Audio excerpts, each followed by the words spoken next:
Good morning students.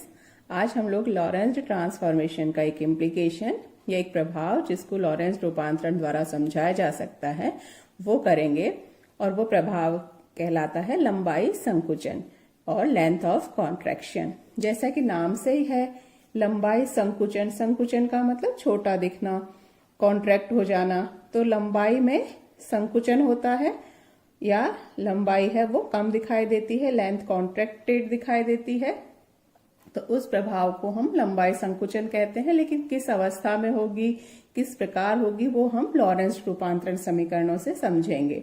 तो सबसे पहले हम कुछ टर्म्स डिफाइन करते हैं, उचित लंबाई और प्रॉपर लेंथ, कि किस लंबाई को हम उचित या प्रॉपर कहेंगे।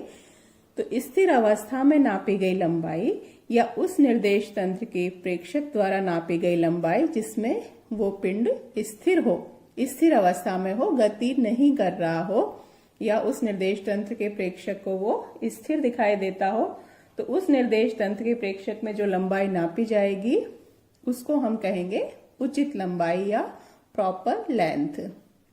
तो स्थिर अवस्था में जब लंबाई नापी जाए वो लंबाई उचित लंबाई या प्रॉपर लेंथ कहलाएगी, और इसको हम L0 से डिनोट करते हैं। दूसरा निर्देश तंत्र या जब पिंड गतिशील अवस्था में है उसके प्रेक्षक द्वारा जो लंबाई नापी जाएगी उसको हम L से डिनोट करेंगे। तो गतिशील अवस्था में लंबाई L है, स्थिर अवस्था में लंबाई L0 है, और ये L0 प्रॉपर लेंथ कहलाएगी। तो हमेशा की तरह हम वही S और S डैश दो कार्टेशियन कोऑर्डिनेट सिस्टम ले लेते हैं, और ये मान लेते हैं कि S निर्देश तंत्र के प्रेक्षक के सापेक्ष S डैश है वो प्लस x दिशा में नियत वेग v से गति कर रहा है। यानी S के प्रेक्षक को अगर देखेगा तो कोई पिंड है जो कि S डैश में स्थित है, वो कैसे दिखाई देगा, v वेग से गति करता हुआ दिखाई देगा, चाहे जब वो S डैश निर्देश तंत्र में स्थिर अवस्था में हो। तो वो निर्देश तंत्र क्योंकि गति कर रहा है इसलिए उसमें स्थित वस्तु भी या पिंड भी दूसरे निर्देश तंत्र को गतिशील अवस्था में दिखाई देंगे। तो ये हम एक और मान लेते हैं कि कोई छड़ है, कोई रोड S डैश निर्देश तंत्र में स्थिर अवस्था में स्थित है, x दिशा में ही अक्ष के अनुदिश स्थित है। तो जिस निर्देश तंत्र में वो वस्तु स्थिर अवस्था में होती है उसको हम प्रॉपर फ्रेम या उचित निर्देश तंत्र कहते हैं, और उसके प्रेक्षक द्वारा नापी गई लंबाई ही प्रॉपर लेंथ या उचित लंबाई कहलाएगी। तो यहाँ पर क्या है कि S डैश निर्देश तंत्र में वो जो छड़ है उसको हमने स्थित माना है स्थिर अवस्था में, यानी S डैश निर्देश तंत्र प्रॉपर फ्रेम हुआ, और S डैश के प्रेक्षक द्वारा नापी गई लंबाई उसकी प्रॉपर लेंथ कहलाएगी। तो वो उसको हम S डैश के प्रेक्षक जो उसकी लंबाई नोट करेगा वो L0 होगी। दूसरा निर्देश तंत्र S निर्देश तंत्र है, उसके लिए S डैश में जो छड़ स्थित है स्थिर अवस्था में वो भी कैसी दिखाई देगी, गतिशील अवस्था में। तो S निर्देश तंत्र के प्रेक्षक को वो छड़ गतिशील अवस्था में दिखाई देगी, और वो जो लंबाई नापेगा उसको हम किससे डिनोट करेंगे, L से।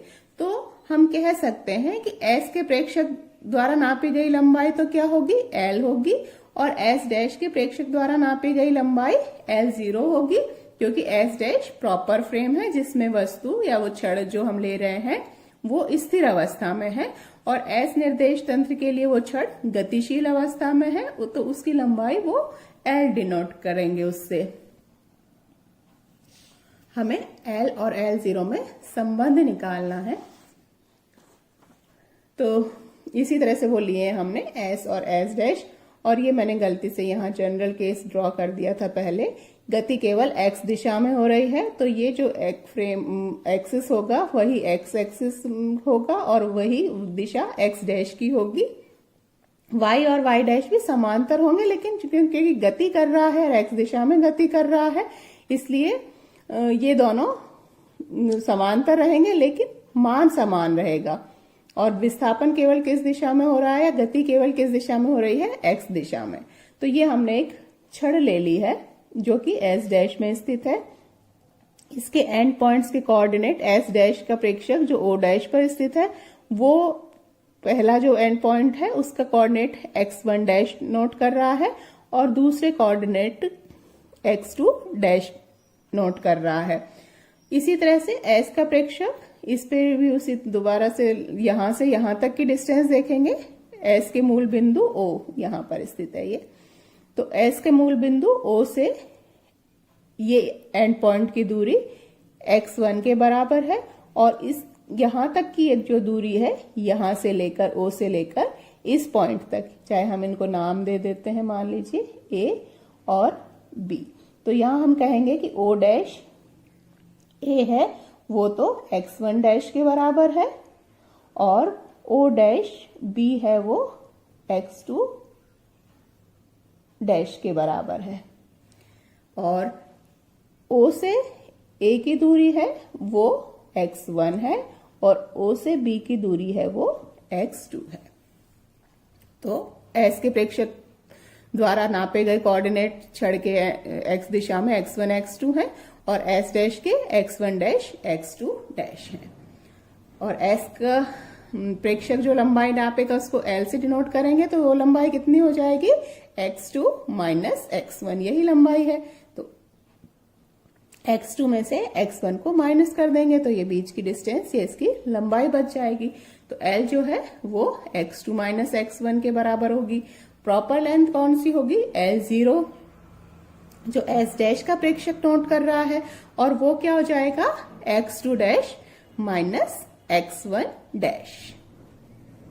अब यहां पर जो हमने डिफाइन किया है कि L0 ये होगा, L ये होगा, यहां एक बात बहुत ध्यान से नोट करने वाली है कि क्योंकि S डैश के लिए तो ये छड़ गतिशील अवस्था में है, ये S डैश गति करता हुआ दूसरे बिंदु तक दूसरी जगह पहुंच जाएगा, तब भी क्या होगा, ये डिस्टेंस जो है दोनों x1 dash x2 dash O dash से, वो तो कांस्टेंट रहेंगी, वही रहेगी चाहे उसको किसी भी समय पर नोट करें, क्योंकि जितना S डैश विस्थापित होगा उतनी ही ये विस्थापित होगी S डैश में, तो ये स्थिर अवस्था में है।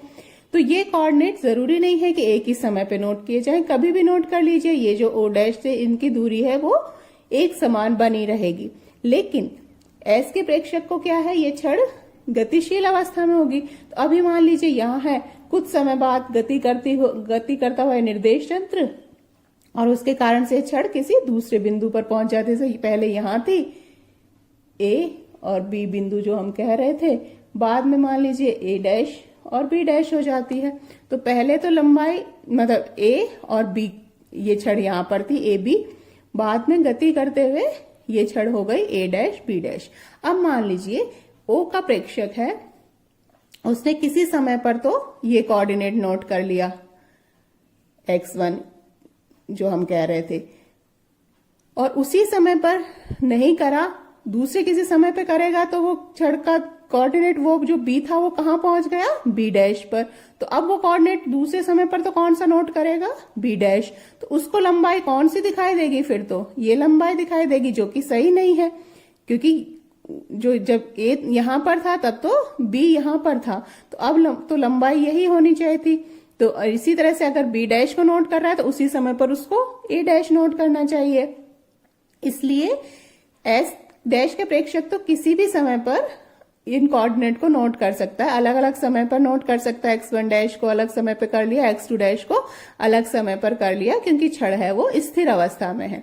लेकिन S निर्देश तंत्र के प्रेक्षक के सापेक्ष तो छड़ गतिशील है, तो एक समय पर जो कोऑर्डिनेट यहाँ पर था, दूसरे समय पर कोऑर्डिनेट बदलकर दूसरी जगह पहुंच जाता है, तो फिर वो सही लंबाई नोट नहीं करेगा। इसलिए जिस निर्देश तंत्र के सापेक्ष वो पिंड स्थिर गतिशील अवस्था में है, उसमें जो एंड पॉइंट्स के कोऑर्डिनेट हैं या जो लंबाई है वो एक ही समय पर नोट की जानी चाहिए। यानी जिस समय पर A के लिए कोऑर्डिनेट नोट किए गए उसी समय पर B के लिए कोऑर्डिनेट नोट किए जाने चाहिए, वरना किसी दूसरे समय पर वो खिसक जाता है, क्योंकि गतिशील अवस्था में है।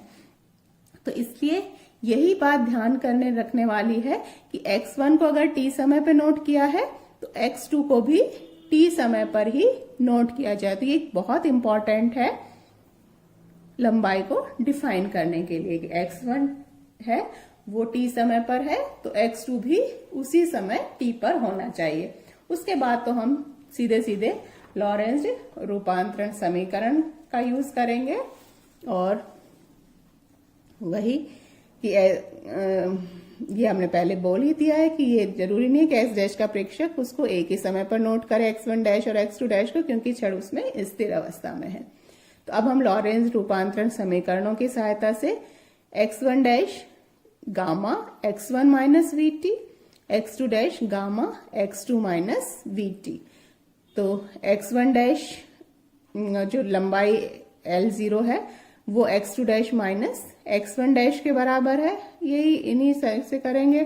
तो ये एक बार यहाँ पर माइनस में है, जब इसको इसमें से माइनस करेंगे तो ये प्लस बन जाएगा और ये कैंसिल हो जाएगा। तो क्या आएगा, सिर्फ gamma x2 minus x1, x2 dash minus x1 dash L0 के बराबर है, equals to gamma x2 minus x1 L के बराबर है, और गामा का मान होता है 1/√1 minus v square upon c square.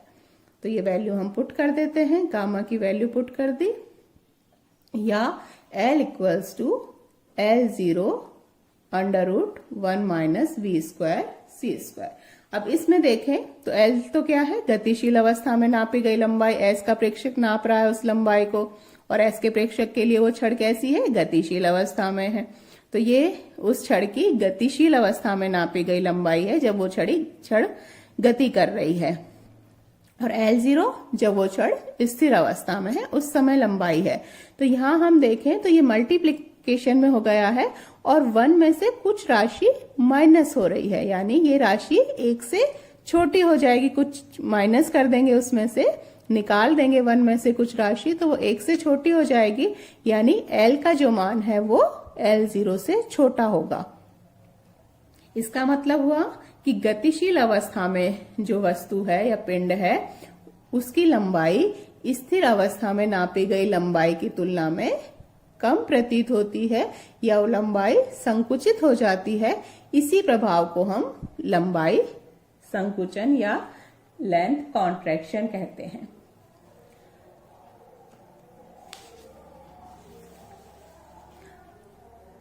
तो यही हमने यहाँ लिखा भी है कि गतिशील अवस्था में किसी पिंड की लंबाई उसकी स्थिर अवस्था में लंबाई से कम प्रतीत होती है, या लंबाई में संकुचन हो जाता है, और ये किसका परिणाम निकला, लॉरेंज रूपांतरण समीकरणों का ही है। तो ये उसका प्रभाव है लॉरेंज रूपांतरण समीकरणों का। यहाँ एक और बात जो ध्यान देने वाली है कि हमने यहाँ पर गतिशील जो गति की दिशा है वो x अक्ष की दिशा में मानी है, तो ये लंबाई संकुचन भी किस दिशा में हो रहा है, x दिशा में। लंबवत दिशा में y और z दिशा में लंबाई पर कोई प्रभाव नहीं पड़ेगा। तो अगर हमने कोई 3 डायमेंशनल ऑब्जेक्ट रखा है जिसकी y दिशा में भी लंबाई है, z दिशा में भी है, तो y और z दिशा में जो उसकी लंबाई स्थिर अवस्था में होगी वही गतिशील अवस्था में भी होगी। संकुचन केवल किस दिशा में होगा, गति की दिशा में, और यहाँ वो हमने x अक्ष की दिशा मानी है, तो x अक्ष की दिशा में ही लंबाई है। वो अगर स्थिर अवस्था में L0x थी तो अब हो जाएगी √1 minus v square upon c square से, और मल्टीप्लाई हो जाएगा, उसको Lx कहेंगे।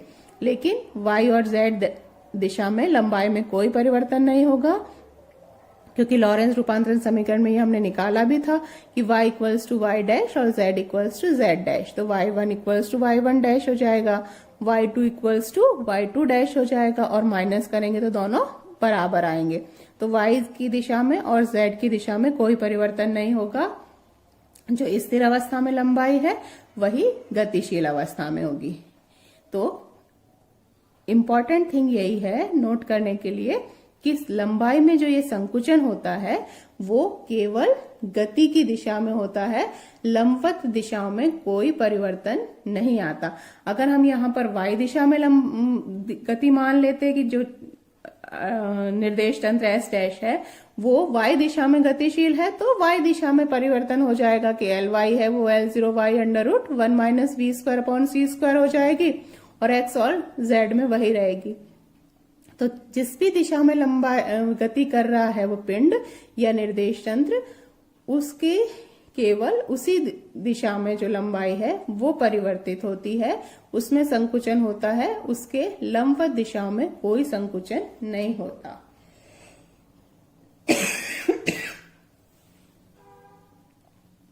एक और बात कि अगर v का मान c की तुलना में बहुत छोटा है, जैसा कि दैनिक जीवन में होता है, उन वेगों पर बहुत कम वेग होते हैं प्रकाश की तुलना में, तो ये जो वैल्यू है उसको v²/c² और भी छोटा हो जाएगा। v अगर c की तुलना में छोटा है तो हम इसको 1 के रेस्पेक्ट में नेग्लेक्ट कर सकते हैं, उपेक्षा कर सकते हैं, और जो वैल्यू है वो वही आ जाएगी L = L0। तो उस समय लंबाई में कोई संकुचन नहीं होता, यानी दैनिक जीवन में जो वेग है उनमें हमें ये प्रभाव परिलक्षित नहीं होता, दिखाई नहीं देता। ये केवल तभी एप्रिशिएबल है जबकि जो पिंड की गति है या वेग है वो प्रकाश की तुलना में नेग्लेक्टेबल ना हो, नेग्लेक्ट ना किया जा सके, उसकी उपेक्षा ना की जा सके, उसी समय ये प्रभाव दिखाई देता है। अगर वेग बहुत कम है तो ऐसा कोई प्रभाव दिखाई नहीं देता। साथ ही यदि v का मान लगभग c के बराबर है तो क्या हो जाएगा, 1 - v²/c² में v = c है तो वो 0 हो जाएगा, 1 के बराबर हो जाएगा, तो L की वैल्यू 0 हो जाएगी।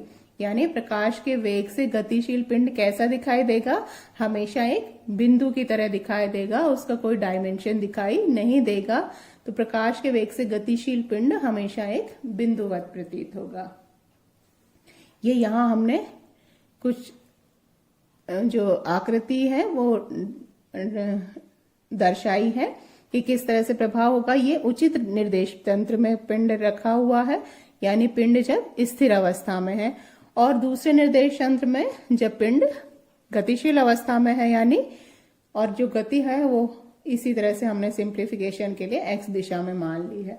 तो ये कोई तार है जो L0 दिशा में रखा, L0 लंबाई है उसकी उचित निर्देश तंत्र में, या उचित लंबाई L0 है। तो दूसरे निर्देश तंत्र में जब वो गतिशील अवस्था में होगा तब ये लंबाई संकुचित होकर L हो जाएगी और ये L0 से छोटी होगी। वही L = L0√1 - v²/c²। अगर यही जो तार है, कोई वायर है, वो y दिशा में रखा हुआ है तो क्या होगा, क्योंकि गति हमने किस दिशा में मानी है, x दिशा में, तो y दिशा में होगा तो लंबाई में कोई परिवर्तन नहीं होगा, क्योंकि लंबाई में संकुचन केवल x दिशा में होगा, गति की दिशा में ही होता है। तो L = L0 होगा। इसी तरह मान लीजिए कोई वर्गाकार हमने रख दिया है, चारों भुजाएं बराबर हैं, लेकिन हमने दिखाने के लिए L0 x दिशा में और ये y दिशा में L0 y है। अब गतिशील अवस्था में अगर देखेंगे तो x दिशा वाली जो लंबाई है वो Lx L0x से छोटी हो जाएगी और y दिशा की लंबाई सेम वही रहेगी। यानी जो वस्तु थी, जो वर्गाकार थी स्थिर निर्देश तंत्र में, जिसमें कि स्थिर अवस्था में, वो गतिशील अवस्था में कैसी दिखाई देगी, आयताकार, क्योंकि गति की दिशा में जो लंबाई है वो संकुचित हो जाएगी। ऐसे ही कोई वृत्ताकार वस्तु है तो वो कैसी दिखाई देगी, वही ये वाला जो अक्ष है ये तो वही रहेगा, लेकिन गति की दिशा वाले एक्सिस में जो लंबाई है वो छोटी हो जाएगी, तो ये जो शेप है वो दीर्घ वृत्ताकार हो जाएगी। तो इस तरह से लंबाई संकुचन लॉरेंज रूपांतरण समीकरणों का प्रभाव है, और ये प्रभाव केवल तभी दिखाई देता है जबकि जो पिंड की गति है वो प्रकाश के वेग की कोटि की होती है, और जो ये लंबाई में संकुचन है ये केवल गति की दिशा में दिखाई देता है, गति के लंबवत दिशाओं में कोई संकुचन नहीं होता। इससे नेक्स्ट टॉपिक हम अगले लेक्चर में करेंगे।